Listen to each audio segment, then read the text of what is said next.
Hello everyone, welcome back to another vlog. So ಇವತ್ತಿನ vlog ತುಂಬಾನೇ creativity ಇಂದ ಇರುತ್ತೆ. ಸೊ ಇವತ್ತಿನ ವ್ಲಾಗ್ ಅಲ್ಲಿ ನಾನು ನನ್ನ ನಾನ್ ಮಾಡ್ಯುಲರ್ ಕಿಚನ್ ನಾನು ಸ್ವಲ್ಪ ಆರ್ಗನೈಸ್ ಮಾಡ್ಕೊಂಡಿದ್ದೀನಿ. ಹಿಂದಿನ ವ್ಲಾಗ್ ಅಲ್ಲಿ ನಾನು ಮೀಶೋ ಆಪ್ ಇಂದ ಏನೆಲ್ಲ ಪ್ರಾಡಕ್ಟ್ಸ್ ನ ತೋರಿಸ್ಕೊಂಡಿದೆ ಅಂತ ಹೇಳಿಬಿಟ್ಟು ನಿಮಗೆ ರಿವ್ಯೂ ಕೊಟ್ಟಿದ್ದೆ. ಸೊ ಇವತ್ತು ಅದನ್ನೆಲ್ಲ ಅರೇಂಜ್ಮೆಂಟ್ ಮಾಡೋಣ. ಸೊ ಅದರ ಜೊತೆಗೆ ನನ್ನ ಕಿಚನ್ನ ಕೂಡ ಸ್ವಲ್ಪ ಕ್ಲೀನ್ ಮಾಡ್ಕೊಳ್ಳೋದಿತ್ತು. ಅದರ ಜೊತೆಗೇನೆ ಪ್ರಾಡಕ್ಟ್ಸ್ ರಿವ್ಯೂ ಕೊಟ್ಟು ಹಾಗೆ ನನ್ನ ಕಿಚನ್ ಅಂದರೆ ನಾನ್ ಮಾಡ್ಯುಲರ್ ಕಿಚನ್ನ ಸ್ವಲ್ಪ ಆರ್ಗನೈಸ್ ಮಾಡ್ಕೊಳ್ಳೋಣ ಅಂತ ಹೇಳಿ ಡಿಸೈಡ್ ಮಾಡಿಕೊಂಡೆ. ಸೊ ಬಿಫೋರ್ ವಿ ಸ್ಟಾರ್ಟ್ ನನ್ನ ಕಿಚನ್ ಯಾವ ರೀತಿ ಇತ್ತು, ನಾನು ಆರ್ಗನೈಸ್ ಮಾಡೋದಕ್ಕಿಂತ ಮುಂಚೆ ಯಾವ ರೀತಿ ಇತ್ತು ಅಂತ ನಿಮ್ಮ ಜೊತೆಗೆ ಶೇರ್ ಮಾಡ್ಕೊತಾ ಇದ್ದೀನಿ.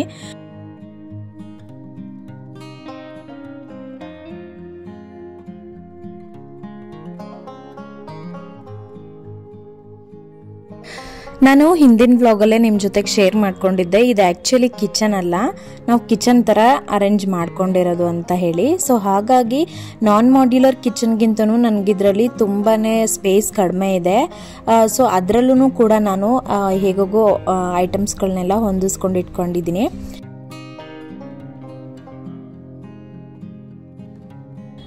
ನಾವು ಈ ಮನೆಗೆ ಬಂದು ಆಲ್ಮೋಸ್ಟ್ ಒಂದು 5 ವರ್ಷದ ಮೇಲೆ ಆಯಿತು. ಸೊ ಹಾಗಾಗಿ ಪೇಂಟ್ ಎಲ್ಲ ತುಂಬ ಹಾಳಾಗಿದೆ. ಎಸ್ಪೆಷಲಿ ಇತ್ತೀಚೆಗೆ ಜಾಸ್ತಿ ಹಾಳಾಗಿರೋದು. ನನ್ನ ಮಗಳು ಬಂದಮೇಲೆ ಅಲ್ಲಿ ಇಲ್ಲಿ ಎಲ್ಲ ಗೀಜಿ ಗೋಡೆ ಎಲ್ಲ ಹಾಳು ಮಾಡಿಟ್ಟಿದ್ದಾಳೆ.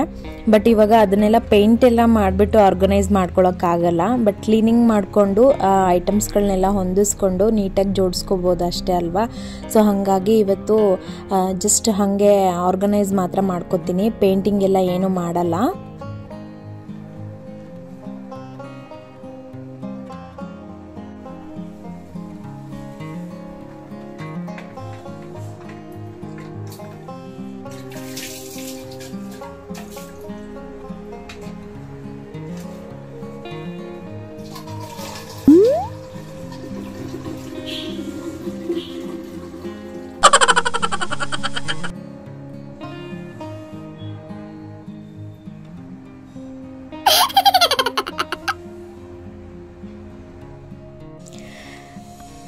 ಕಿಚನ್ ಆರ್ಗನೈಸೇಷನ್ ಅಂತ ಹೇಳಿ ಏನಪ್ಪ ಸುಮ್ಮನೆ ನಿಂತಿದ್ದಾಳೆ ಅಂತ ಯೋಚನೆ ಮಾಡ್ತಾ ಇದ್ದೀರಾ.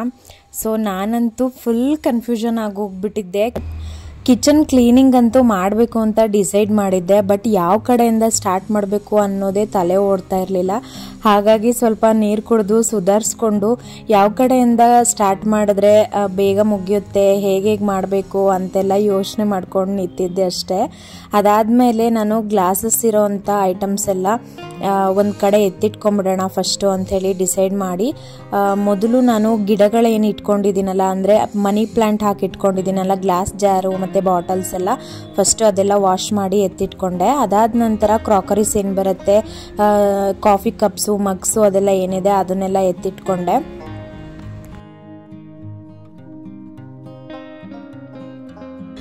ಹಾಗೆ ಸ್ಲ್ಯಾಬ್ ಎಲ್ಲ ಕ್ಲೀನ್ ಮಾಡ್ಕೊಳ್ಳೋದಕ್ಕೆ ಒಂದು ಲಿಕ್ವಿಡ್ನ ರೆಡಿ ಮಾಡ್ಕೊಳ್ಳೋಣ ಅಂತ ಹೇಳಿ ರೆಡಿ ಮಾಡ್ಕೊತಾ ಇದ್ದೀನಿ. ಇದಕ್ಕೆ ನಾನು ಒಂದು ಅರ್ಧ ಜಗ್ಗಷ್ಟು ಬಿಸಿನೀರು ತೊಗೊಂಡಿದ್ದೀನಿ, ಚೆನ್ನಾಗಿ ಬಿಸಿಯಾಗಿರೋ ನೀರಿದು. ಇದಕ್ಕೆ ನಾನು ಸ್ವಲ್ಪ ವಿನೆಗರ್ 2 ಸ್ಪೂನಷ್ಟು ವಿನೆಗರ್ನ ಆ್ಯಡ್ ಮಾಡಿಕೊಂಡು ಸ್ವಲ್ಪ ಬೇಕಿಂಗ್ ಸೋಡಾನು ಕೂಡ ಆ್ಯಡ್ ಮಾಡ್ಕೊಂಡಿದ್ದೀನಿ. ಅದ್ರ ಜೊತೆಗೆ ಸ್ವಲ್ಪ ವಿಮ್ ಲಿಕ್ವಿಡ್ಡು ಅಥವಾ ನೀವು ಮನೆಯಲ್ಲಿ ಪಾತ್ರೆ ತೊಳೆಯೋದಕ್ಕೆ ಯಾವ ಜೆಲ್ ಯೂಸ್ ಮಾಡ್ತೀರೋ ಸೊ ಅದನ್ನು ಕೂಡ ಮಿಕ್ಸ್ ಮಾಡ್ಕೋಬಹುದು. ಇದು ಮೂರನ್ನೂ ಹಾಕ್ಕೊಂಡ್ರೆ ಲಿಟ್ರಲಿ ಈ ಲಿಕ್ವಿಡ್ ನಿಜವಾಗ್ಲೂ ಮ್ಯಾಜಿಕ್ ಥರ ವರ್ಕ್ ಮಾಡುತ್ತೆ. ಸ್ಲ್ಯಾಬ್ ಎಲ್ಲ ಸಿಕ್ಕಾಪಟ್ಟೆ ಕ್ಲೀನ್ ಆಗುತ್ತೆ. ಹಾಗೆ ಗ್ಯಾಸ್ ಮೇಲೆ ಅಂದರೆ ಸ್ಟವ್ ಮೇಲೆ ಇರೋವಂಥ ಕಲ್ಲು ಅದು ಎಲ್ಲನೂ ನೀಟಾಗಿ ಒರೆಸ್ಕೋಬಹುದು. ಟೈಲ್ಸು ಅಷ್ಟೇ ತುಂಬ ಚೆನ್ನಾಗಿ ಕ್ಲೀನ್ ಆಗುತ್ತೆ. ಈವನ್ ಫ್ರಿಡ್ಜ್ ಕ್ಲೀನಿಂಗಿಗೂ ಕೂಡ ನಾವು ಇದನ್ನು ಬಳಸ್ಕೋಬಹುದು. ಹಾಗಾಗಿ ಇದನ್ನು ಮ್ಯಾಜಿಕ್ ಲಿಕ್ವಿಡ್ ಅಂತಲೇ ಹೇಳ್ಬೋದು.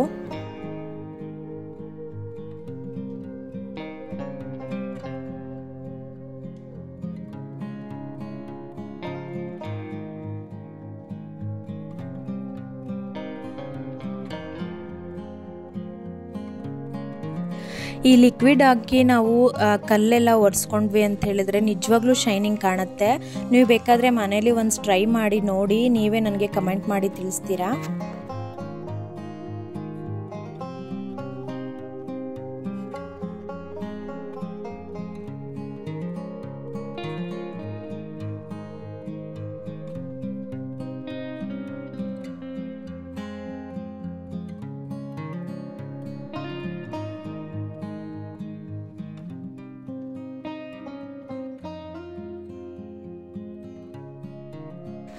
ಹಾಗೆ ಕ್ಲೀನಿಂಗ್ ಮಾಡಿದಾಗ ಸುಮಾರಷ್ಟು ವೇಸ್ಟ್ ಅಂತ ಹೇಳಿಬಿಟ್ಟು ಪ್ರಾಡಕ್ಟ್ಸ್ ಎತ್ತಿಟ್ಕೊತೀವಿ. ಲೈಕ್ ಪ್ಲಾಸ್ಟಿಕ್ ಬಾಕ್ಸ್ಗಳು ಆ ಥರ ಈ ಥರ ವೇಸ್ಟ್ ಪ್ರಾಡಕ್ಟ್ ಅಂತ ತೆಗೆದಿಟ್ಕೊತೀವಿ.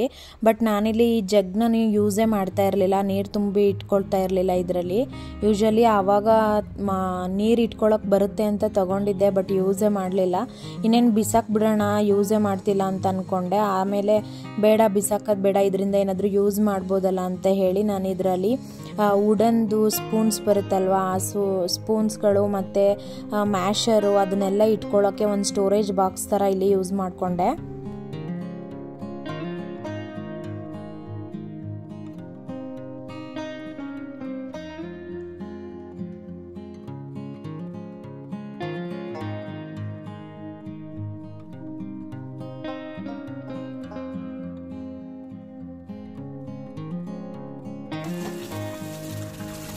ಅದಾದಮೇಲೆ ನಾನು ಪಾತ್ರೆಗಳನ್ನೆಲ್ಲ ನೀಟಾಗಿ ವಾಶ್ ಮಾಡಿಕೊಂಡು ಒಂದು ಚಾಪೆ ಮೇಲೆ ಒಣಗಾಕೊಂಡಿದ್ದೆ.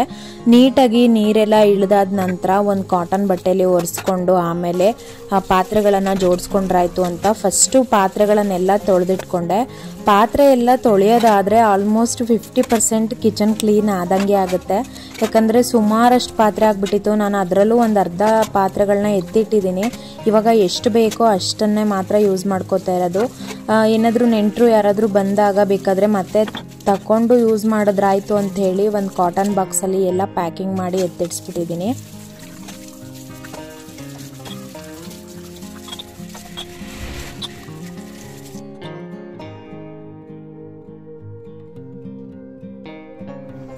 ಇದು ಕಂಪ್ಲೀಟ್ಲಿ ನಾನ್ ಮಾಡ್ಯುಲರ್ ಕಿಚನ್ ಆಗಿರೋದ್ರಿಂದ ನನಗೆ ಯಾವುದೇ ರೀತಿ ಕಿಚನ್ ಕ್ಯಾಬಿನೆಟ್ಸ್ ಇಲ್ಲ, ಜಸ್ಟ್ ಒಂದೇ ಸ್ಲ್ಯಾಬ್ ಇರೋದು.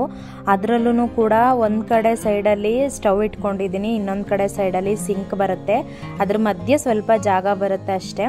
ಈಗ ನಾನು ತೋರಿಸ್ತಾ ಇರೋ ಈ ಕ್ಲಿಪ್ಪಿಂಗಲ್ಲಿ ನೀವೇನು ನೋಡ್ತಿದ್ದೀರಾ, ಇದು ಸಿಂಕ್ ಕೆಳಗಡೆ ಇರೋಂಥ ಜಾಗ. ಇದನ್ನು ಕೂಡ ನಾವು ಅದು ಇದು ಬಾಕ್ಸು ಪ್ಯಾನ್ಗಳು ಅಂತ ಏನೇನೋ ಒಟ್ಕೊಂಡು ತುಂಬ ಗಾರ್ಬೇಜ್ ಥರ ಎಲ್ಲ ಆಗೋಗಿತ್ತು. ಸೊ ಹಾಗಾಗಿ ಕ್ಲೀನ್ ಮಾಡೋಣ ಅಂತ ಹೇಳಿ ಫಸ್ಟ್ ಅದನ್ನೆಲ್ಲ ಅಲ್ಲಿ ಏನೇನು ಪ್ರಾಡಕ್ಟ್ಸ್ ಇಟ್ಟಿದೆ ಅದೆಲ್ಲ ತೆಗೆದು ಹೊರಗಿಟ್ಕೊಂಡೆ. ಅದಾದ ನಂತರ ಇದನ್ನು ನೀಟಾಗಿ ಕಸ ಎಲ್ಲ ಗುಡಿಸ್ಕೊಂಡು ಫಸ್ಟು ಒರೆಸ್ಕೊಂಬಿಡೋಣ ಅಂತ ಒರೆಸ್ಕೊತಾ ಇದ್ದೀನಿ. ನಾನಿಲ್ಲಿ ಒಂದು ಸ್ಟಿಕ್ಕರ್ನ ಪೇಸ್ಟ್ ಮಾಡಿದ್ದೀನಿ. ಇದು ನಾನು ಫ್ಲಿಪ್ಕಾರ್ಟಲ್ಲಿ 2 years ಬ್ಯಾಕು 3 years ಬ್ಯಾಕು ತೊಗೊಂಡಿದ್ದು. ಇನ್ನೂ ಅದು ಅಂಟೇನು ಬಿಟ್ಕೊಂಡಿಲ್ಲ, ಚೆನ್ನಾಗೇ ಇದೆ. ಲುಕ್ ವೈಸು ಅಷ್ಟೇ. ನಾನಿಲ್ಲಿ ಯಾಕೆ ಅಂಟಿಸಿದ್ದೀನಿ ಅಂತ ಹೇಳಿದ್ರೆ ಸಿಂಕ್ ಕೆಳಗೆ ತುಂಬ ಗಲೀಜಾಗಿ ಕಾಣಿಸ್ತಿರುತ್ತೆ ಗೋಡೆ ಎಲ್ಲ. ಸೊ ಹಾಗಾಗಿ ಇದನ್ನು ಒಂದು 3 years ಬ್ಯಾಕೇ ಅಂಟಿಸಿದ್ದೆ.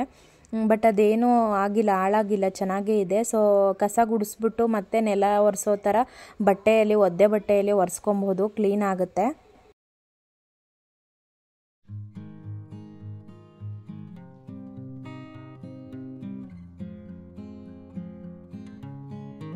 ನಾನಿಲ್ಲಿ ಕೆಳಗಡೆ ಯಾವಾಗ್ಲೂ 5 ಲೀಟ್ರದ್ದು ಆಯಿಲ್ ಕ್ಯಾನ್ ಬರುತ್ತಲ್ವ, ಸೊ ಅದನ್ನ ಇಟ್ಟಿರ್ತೀನಿ. ಸೊ ಅದರಿಂದ ಆಯಿಲ್ ಡ್ರಾಪ್ ಆಗಿ ಏನೋ ಜಿಡ್ಡು ಥರ ಆಗಿತ್ತು. ಆದಷ್ಟು ಎಷ್ಟು ಸಾಧ್ಯನೋ ಅಷ್ಟು ಉಜ್ಜಿಬಿಟ್ಟು ತೆಗೆದಿದ್ದೆ. ಬಟ್ ಆದ್ರೂ ಅಲ್ಲಿ ಯಾವಾಗಲೂ ಅಂಟ್ಕೊಳ್ಳುತ್ತೆ ಅಂತ ಹೇಳಿ ಈ ರೀತಿಯಾಗಿ ನಾನು ಅಕ್ಕಿ ಪ್ಯಾಕೆಟ್ದು ಚೀಲ ಬರುತ್ತಲ್ಲ, ಸೊ ಅದನ್ನು ಇಲ್ಲಿ ಅದರ ಅಳತೆಗೆ ಕಟ್ ಮಾಡಿಕೊಂಡು ಸಿಂಕ್ ಏರಿಯಾನು ಕೂಡ ಕವರ್ ಆಗೋ ಥರ ಹಾಕಿ ಈ ರೀತಿಯಾಗಿ ನಾನು ಅರೇಂಜ್ಮೆಂಟ್ ಮಾಡಿಕೊಂಡೆ. ಸೊ ಇದು ಗಲೀಜು ಆಗಲ್ಲ, ಮತ್ತು ನಾವು ಏನಾದರೂ ಅಲ್ಲಿ ಬಾಕ್ಸು ಅಥವಾ ಏನಾದರೂ ಪ್ಯಾನ್ಗಳಾಗಿರ್ಬೋದು ಏನಾದರೂ ಇಟ್ಕೊಳ್ಳೋಕ್ಕೆ ಸ್ಪೇಸ್ ಆಗುತ್ತೆ, ಗಲೀಜು ಕಾಣಿಸಲ್ಲ ಅಂತ ಹೇಳಿ ನಾನು ಈ ರೀತಿಯಾಗಿ ಮಾಡಿದ್ದೀನಿ.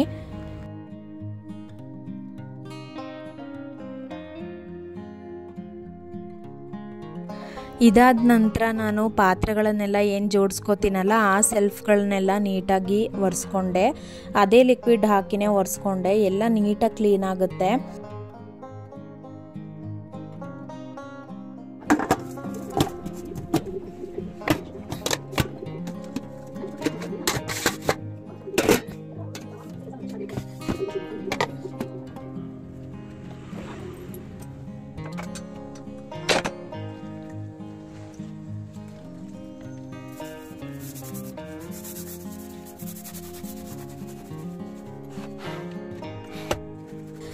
ಇವಾಗ ನಾನು ಸ್ಟವ್ ಮತ್ತು ಅದರ ಹಿಂದ್ಗಡೆ ಬರುವಂಥ ಟೈಲ್ಸ್ಗಳನ್ನೆಲ್ಲ ಕ್ಲೀನ್ ಮಾಡ್ಕೋತಾ ಇದ್ದೀನಿ.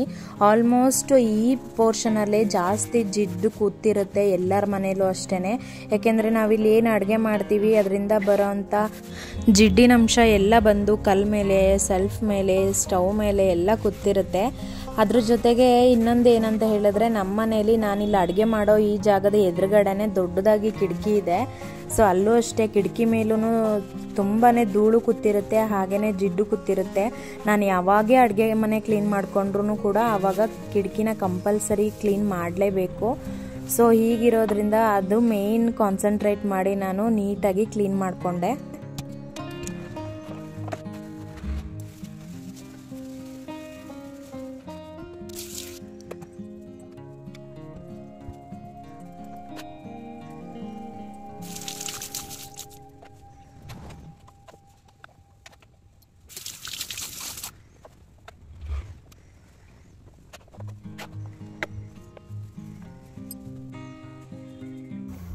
ಸೊ ಇವಾಗ ನಾನು ಹೊಸದಾಗಿ ಏನು ಗ್ರಾಸರಿ ಬಾಕ್ಸ್ಗಳೆಲ್ಲ ತೊಗೊಂಡಿದ್ನಲ್ವ, ಸೊ ಅದಕ್ಕೆ ಗ್ರಾಸರೀಸ್ನೆಲ್ಲ ಫಿಲ್ ಮಾಡಿ ಎತ್ತಿಟ್ಕೋತಾ ಇದ್ದೀನಿ. ಸಕ್ಕರೆ, ಕಾಫಿ ಮತ್ತು ಟೀ ಪುಡಿ ಅಂತೆಲ್ಲ ಸಪ್ರೇಟಾಗಿ ಕಂಟೈನರ್ ಬಾಕ್ಸಸ್ ತೊಗೊಂಡಿದ್ನಲ್ಲ, ಅದಕ್ಕೂ ರಿಫಿಲ್ ಮಾಡಿಕೊಂಡೆ. ಅದಾದ ನಂತರ ಸ್ಪೈಸಸ್ ರ್ಯಾಕ್ ಅಂತ ಏನು ತೊಗೊಂಡಿದ್ದೆ ಅದಕ್ಕೆ ಎಲ್ಲ ಸ್ಪೈಸಸ್ನ ಹಾಕಿಟ್ಕೊಂಡೆ. ಮತ್ತು ಗ್ರಾಸರಿ ಬಾಕ್ಸ್ ಅಂತ ಏನು ತೊಗೊಂಡಿದ್ದೆ ಅದಕ್ಕೆಲ್ಲ ಬೇಳೆ ಕಾಳುಗಳು, ಏನೇನು ಇರುತ್ತಲ್ಲ ಗ್ರಾಸರೀಸು, ಕಡಲೆಬೇಳೆ, ತೊಗರಿಬೇಳೆ, ಅದೆಲ್ಲದನ್ನು ಹಾಕಿ ಎತ್ತಿಟ್ಕೊಂಡೆ. ಲುಕ್ ವೈಸ್ ಅಂತೂ ತುಂಬಾ ಚೆನ್ನಾಗಿ ಕಾಣಿಸ್ತಿತ್ತು.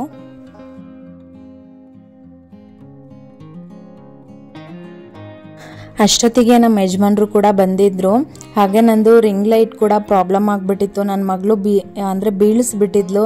ಸೊ ವರ್ಕ್ ಆಗ್ತಾ ಇರಲಿಲ್ಲ, ಲೈಟ್ ಬ್ಲಿಂಕ್ ಆಗಿ ಹಾಗೆ ಹೋಗ್ತಾ ಇತ್ತು. ಸೊ ಅದನ್ನು ಹೇಳಿದೆ, ಇದು ಸ್ವಲ್ಪ ರಿಪೇರಿ ಮಾಡಿ ಕೊಡಿ ಅಂತ. ಅದಕ್ಕೆ ಸಾಲ್ಡ್ರಿಂಗ್ ಗನ್ ಬೇಕಾಗಿತ್ತು, ಸಾಲ್ಡ್ರ್ ಬಿಟ್ಟೋಗಿರುತ್ತೆ ಒಳಗಡೆ. ಸರಿ ನಾನು ಮಾಡಿಕೊಡ್ತೀನಿ ಬಿಡು ಅಂತ ಹೇಳಿದರು. ಸೊ ಹಾಗಾಗಿ ಇವತ್ತು ಸಾಲ್ಡ್ರಿಂಗ್ ಗನ್ ತೊಗೊಂಡು ಬಂದು ಪಾಪ ಅದನ್ನು ಸಾಲ್ಡ್ರ್ ಮಾಡಿಕೊಟ್ರು. ಅದು ಲೈಟ್ ಇಲ್ದೇ ನನಗಲ್ಲಿ ಶೂಟ್ ಮಾಡ್ಕೊಳ್ಳೋಕೆ ಸರಿನೇ ಹೋಗ್ತಾ ಇರಲಿಲ್ಲ. ಸೊ ಅದನ್ನು ಹೇಳಿದ್ದಕ್ಕೆ ಪಾಪ ಮಾಡಿಕೊಟ್ರು. ತುಂಬ ಪೇಷನ್ಸಿಂದನೇ ಮಾಡಿಕೊಟ್ರು. ಹೇಳಬೇಕು ಅಂದರೆ ಚಿಕ್ಕ ಪುಟ್ಟದ ಈ ಥರದ್ದು ಏನಾದರೂ ಇದ್ದರೆ ಮಾಡಿಕೊಡ್ತಾರೆ, ತುಂಬ ಸಪೋರ್ಟಿವ್ ಆಗೇ ಇರ್ತಾರೆ.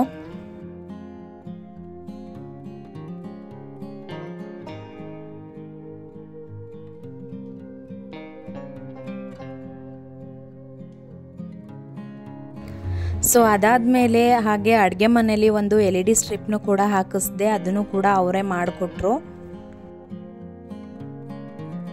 ಸೊ ನೀವಿವಾಗ ಆಫ್ಟರ್ ಲುಕ್ ಯಾವ ರೀತಿ ಇದೆ ಅಂತ ನೋಡ್ತಾ ಇದ್ದೀರಾ.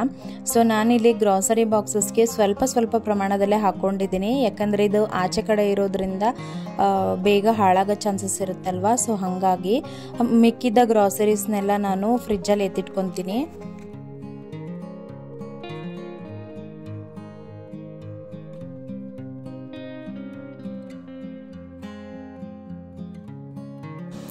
ಮೀಶೋಯಿಂದ ತರಿಸಿರೋಂಥ ಪ್ರಾಡಕ್ಟ್ಸ್ ಎಲ್ಲನೂ ಕೂಡ ನನಗೆ ಯಾವ ರೀತಿ ಬೇಕೋ ಆ ರೀತಿ ಅರೇಂಜ್ ಮಾಡಿಕೊಂಡೆ.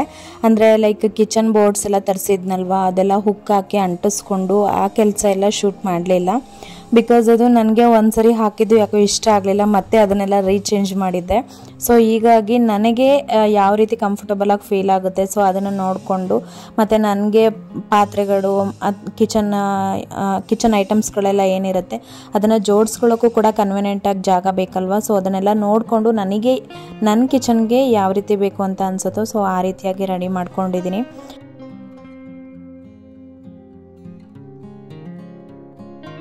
ಸೊ ಓವರಾಲ್ ಆಗಿ ಈ ರೀತಿಯಾಗಿ ಲುಕ್ ವೈಸ್ ಈ ರೀತಿಯಾಗಿ ಕಾಣಿಸುತ್ತೆ. ಸೊ ಈ LED ಸ್ಟ್ರಿಪ್ ಬಂದುಬಿಟ್ಟು ನಾನು ಆನ್ಲೈನಲ್ಲಿ ಪರ್ಚೇಸ್ ಮಾಡ್ಕೊಂಡಿಲ್ಲ. ಸೊ ನನ್ನ ಹಸ್ಬೆಂಡ್ ಅವ್ರಿಗೆ ಗೊತ್ತಿರೋ ಅಂಥ ಅಂಗಡಿಯಲ್ಲಿ ನಾವು LED ಸ್ಟ್ರಿಪ್ನ ಪರ್ಚೇಸ್ ಮಾಡ್ಕೊಂಡಿರೋದು. ಸೊ ತುಂಬ ಚೆನ್ನಾಗಿದೆ, ಕ್ವಾಲಿಟಿ ಇರೋದನ್ನೇ ತರಿಸಿ ಹಾಕಿದ್ವಿ. ನನಗೆ ಕಿಚನಲ್ಲಿ ಸ್ವಲ್ಪ ಬೆಳಕು ಕಡಿಮೆನೇ ಇರ್ತಾಯಿತ್ತು, ಬಟ್ LED ಸ್ಟ್ರಿಪ್ ಹಾಕಿದ್ಮೇಲಂತೂ ತುಂಬ ಲಕ್ಸುರಿಯಾಗಿ ಕಾಣಿಸ್ತಿದೆ, ಬೆಳಕು ಜಾಸ್ತಿ ಕಾಣಿಸ್ತಿದೆ. ನನಗಂತೂ ಕಿಚನ್ ಆರ್ಗನೈಸೇಷನ್ ಆದಮೇಲೆ ಸಿಕ್ಕಾಪಟ್ಟೆ ಖುಷಿ ಆಯಿತು. ಸೊ 2 ದಿನದಿಂದ ನಾನು ಕಷ್ಟಪಟ್ಟು ಮಾಡಿದ್ದಕ್ಕೂ ಕೂಡ ಒಂದು ಒಳ್ಳೆ ಲುಕ್ ಬಂತು ಅಂತ ಹೇಳಿ ಫೀಲ್ ಆಯಿತು. ಸೊ ನೋಡಿದ್ರಲ್ಲ ವಿಡಿಯೋನ. ಸೊ ನಿಮಗೆಲ್ಲ ಹೇಗೆ ಫೀಲ್ ಆಯಿತು, ಕಿಚನ್ ಆರ್ಗನೈಸೇಷನ್ನ ಯಾವ ರೀತಿ ಮಾಡ್ಕೊಂಡಿದ್ದೀನಿ, ನಿಮಗೆ ಏನು ಅನಿಸ್ತು ಅಂತ ಹೇಳ್ಬಿಟ್ಟು ನನಗೆ ಕಮೆಂಟ್ ಬಾಕ್ಸಲ್ಲಿ ತಿಳಿಸಿ. ಹಾಗೆ ಈ ವಿಡಿಯೋ ಇಷ್ಟ ಆದರೆ ಲೈಕ್, ಶೇರ್, ಕಮೆಂಟ್ ಮಾಡೋದನ್ನು ಮಾತ್ರ ಮರಿಬೇಡಿ. ಇನ್ನೂ ಯಾರೆಲ್ಲ ಸಬ್ಸ್ಕ್ರೈಬ್ ಮಾಡ್ಕೊಂಡಿಲ್ಲ ದಯವಿಟ್ಟು ಸಬ್ಸ್ಕ್ರೈಬ್ ಮಾಡಿಕೊಂಡು ನೋಡಿ ಅಂತ ಕೇಳ್ಕೊತಾ ಸೊ ಈ ವ್ಲಾಗ್ನ ಇಲ್ಲಿಗೆ ಎಂಡ್ ಮಾಡ್ತಾ ಇದ್ದೀನಿ. ಮತ್ತು ಮುಂದಿನ ವ್ಲಾಗಲ್ಲಿ ಒಂದು ಬ್ಯೂಟಿಫುಲ್ ಕಂಟೆಂಟ್ ಜೊತೆಗೆ ನಿಮ್ಮನ್ನು ಭೇಟಿ ಆಗ್ತೀನಿ. ಸೊ ಅಲ್ಲಿವರೆಗೂ ಟಿಲ್ ದೆನ್ ಟೇಕ್ ಕೇರ್, ಬಾಯ್.